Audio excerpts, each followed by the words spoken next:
હા, નરેન્દ્ર ગોહિલ બોલું છું લખી ગામથી. જી નરેન્દ્રભાઈ બોલો ને. આપણે લેન્ડ લુઝરમાં એક મારા મિત્રને નોકરી નથી લેતા. નથી લેતા? હા, 5 વર્ષથી ધક્કા ખવડાવે છે. વારંવાર રજૂઆત કરતા તો પણ ધક્કા ખવડાવે છે. એટલે પહેલા નોકરી કરતા હતા ત્યાં આગળ? ના, લેન્ડ લુઝર એટલે સર લેવા જ પડે એમને, પણ અત્યારે ના પાડે છે. અત્યારે મંગળવારે અમને બોલાવેલા છે. ક્યાં આગળ? અદાણી પોર્ટ. અદાણી પોર્ટમાં? અદાણી પોર્ટમાં, હા. બરાબર. તો એની રજૂઆત કરી, તમે શું કીધું?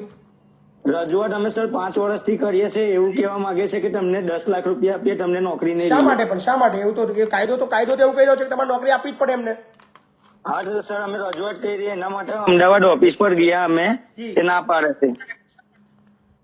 પણ એમાં એક્ટ તો એવું છે કે જેને જમીન ગઈ છે એને નોકરી આપવાનો એવો જીઆર જ છે.